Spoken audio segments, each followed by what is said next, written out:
ஒரு நிமிடம் ஒரு மருத்துவம். முகத்தில் அதிகமான கரும்புள்ளிகள் பிளாக் ஸ்பாட்ஸ் இருக்குங்க. இதுக்கப்புறம் கண்ணுக்கு கீழே கருவளையம் இருக்கு, மங்கு இருக்கு அப்படின்னு சொன்னா இந்த ஃபேஸ் பேக்கை ட்ரை பண்ணுங்க. நல்ல ரிசல்ட் உங்களுக்கு இருக்கும். என்ன பண்ணலான்னா பாதாம் நைட்டே ஒரு 5-6 பாதாம் தண்ணியில் நல்லா ஊற வச்சிருங்க. ஸோ காலையில் இதை நல்லா அரைச்சி பேஸ்ட் மாதிரி அரைச்சி எடுத்துக்கணும். இது கூட கொஞ்சம் கஸ்தூரி மஞ்சள். ஸோ இது பாதாம் அரைக்கும் போதே ஒரு 2-3 குங்குமப்பூவும் இதனோட சேர்த்து அரைச்சி எடுத்துக்கோங்க. ஸோ இந்த பேஸ்ட்டை ரெகுலராக ஃபேஸில் நீங்கள் அப்ளை பண்ணிகிட்டே வாங்க.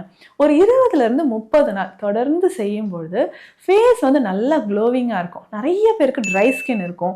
சுகர் வந்ததுக்கு அப்புறம் எனக்கு முகத்தில் பொலிவே இல்லைங்க, அதிகமான விரிங்கிள்ஸ் எனக்கு தெரியுது, சின்ன சின்ன சுருக்கங்கள் இருக்குது அப்படின்னு சொன்னால் இதை சரி செய்யறதுக்கும் நமக்கு இந்த பாதாம் பயன்படுது. ஸோ ரெகுலராக ஒரு மாதம் இதை ட்ரை பண்ணி பாருங்கள். நல்ல ரிசல்ட் இருக்கும்.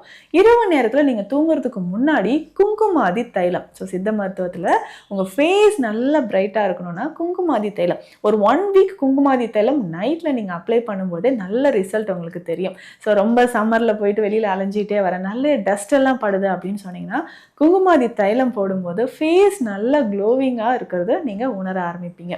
ஸோ இந்த மாதிரி பயனுள்ள மருத்துவ தகவல்களுக்கு நம்ம பேஜை ஃபாலோ பண்ணுங்கள். நன்றி.